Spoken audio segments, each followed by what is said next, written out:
நடிகர் ரவி மோகன் அவரோட ஒய்ஃப் ஆர்த்தியை டைவர்ஸ் பண்ண போறதா போன வருஷம் அறிவிச்சிருந்தாரு. அவரோட ஒய்ஃப் ஆர்த்தியுமே இந்த டைவர்ஸ்ல எனக்கு உடன்பாடு கிடையாது, நான் ரவி கிட்ட பேசத்தான் ட்ரை பண்ணிட்டு இருக்கேன் அப்படின்னு சொல்லி அவங்களுமே ஒரு அறிக்கை வெளியிட்டிருந்தாங்க. ஆனா ரவி மோகன் பாடகி கெனிஷா கூட பழகிட்டு இருக்காரு, அதனாலதான் ஆர்த்தியை டைவர்ஸ் பண்றாரு அப்படின்னு சொல்லி சில சர்ச்சைகளுமே போயிட்டு இருந்துச்சு. அதுக்கான ஆதாரங்களுமே சோஷியல் மீடியால வெளியாயிட்டு இருந்துச்சு. அதுக்கப்புறம் ரவி மோகன் என்ன பண்ணிட்டாருன்னா, ஆர்த்தி என்ன செலவு பண்ணவே விட மாட்டாங்க, எல்லாமே உங்களுக்கு பிடிச்ச மாதிரி தான் பண்ணுவாங்க, அந்த வீட்டில் எனக்கு சுத்தமா மரியாதையே கிடையாது அப்படின்ற மாதிரி ஆர்த்தி மேல குற்றச்சாட்டு வச்சிருந்தாரு. முக்கியமா கெனிஷாவும் நானும் ஃப்ரெண்ட்ஸ் மட்டும்தான், எங்களோட ரிலேஷன்ஷிப் ரொம்ப ப்ரொஃபஷனலான ரிலேஷன்ஷிப் அப்படின்றதையும் மென்ஷன் பண்ணியிருந்தாரு. இப்போ அவங்களோட டைவர்ஸ் கேஸ் குடும்ப நல நீதிமன்றத்திலுமே போயிட்டு இருக்கு. அதனால என்ன பண்ணிட்டாங்கன்னா, இந்த சர்ச்சையை பத்தி நெட்டிசன்கள் அவ்வளோக்கா யாருமே பேசாம இருந்தாங்க. இப்போ சமீபத்தில் தயாரிப்பாளர் ஐஸ்வரி கணேஷ் அவங்களோட பொண்ணோட வெட்டிங் சென்னையில் ரொம்ப பிரம்மாண்டமா நடந்துச்சு. அதுல நிறைய திரைப்பிரபலங்கள் கலந்துக்கிட்டாங்க. அதுல நடிகர் ரவி மோகன் அவங்களோட ஃப்ரெண்ட் கெனிஷா கூட ஜோடியா அந்த வெட்டிங் அட்டன் பண்ணியிருந்தாரு. அந்த ஃபோட்டோஸ் வீடியோஸ் எல்லாம் சோஷியல் மீடியாவில் ரொம்ப வைரலாக போயிட்டு இருக்குங்க. அதை பார்த்து எல்லாருமே பார்த்தி சொன்னதா உண்மை போல இவங்க இன்னுமே ஜோடியாக தான் சுற்றிட்டு இருக்காங்க அப்படின்னு சொல்லி ரவி மோகனை திரும்ப திட்ட ஆரம்பிச்சிட்டாங்க. இந்த நிலையில தான் இப்போ ஆர்த்தியுமே இதுக்கான ஒரு விளக்கம் கொடுத்து ஒரு அறிக்கை வெளியிட்டிருக்காங்க.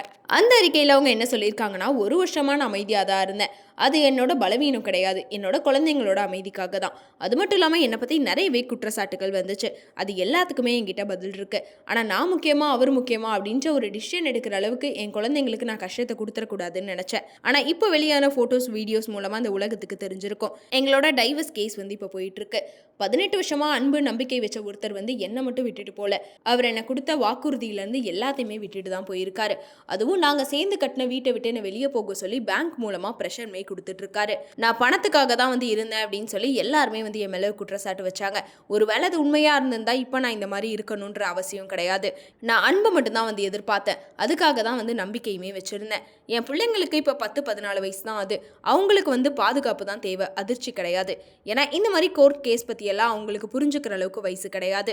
ஆனால் அவங்க அப்பா இப்படி எங்களை தனியாக விட்டுட்டு போயிட்டாங்க அப்படின்றத புரிஞ்சுக்கிற அளவுக்கு அவங்களுக்கு வயசு இருக்கு.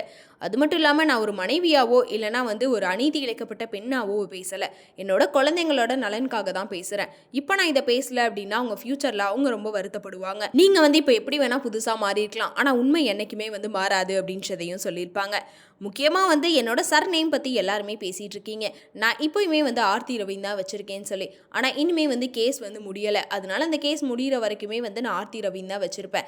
அதே மாதிரி மீடியாக்கள்லையுமே என்னை அவரோட முன்னாள் மனைவின்னு சொல்கிறீங்க, அப்படி சொல்லாதீங்க, ஏன்னா அந்த கேஸ் முடிகிற வரைக்கும் அந்த மாதிரி சொல்லாதீங்க, முடிஞ்சதுக்கப்புறமா என்ன நடக்குது அப்படின்றத பார்க்கலாம் அப்படின்னு சொல்லியிருக்காங்க. இது பழி வாங்குறக்கோ இல்லை சண்டையிடுறக்கோ இல்லை, என்னோட பாதுகாப்புக்காக தான். இது ஒரு தாயோட தவிப்பு, நான் அழமாட்டேன், நிச்சயமாக நிமிர்ந்து நிற்பேன். இன்னுமே உங்களை அப்பான்னு கூப்பிடுற என்னோட 2 பசங்களுக்காக நான் அவங்களுக்காக பேசுவேன் அப்படின்னு சொல்லி ரொம்பவே எமோஷ்னலாக ஆர்த்தி ஒரு அறிக்கை வெளியிட்டிருக்காங்க. இந்த அறிக்கைக்கு இப்போ ஆதரவாக நிறைய பேர் பேசிகிட்டு இருக்காங்க. அது மட்டும் இல்லாமல் நடிகை ராதிகா குஷ்புவுமே ஆர்த்திக்கு சப்போர்ட் பண்ணியிருக்காங்க. இதை பற்றி நீங்கள் என்ன நினைக்கிறீங்க அப்படின்றத கமெண்ட்டில் சொல்லிடுங்க.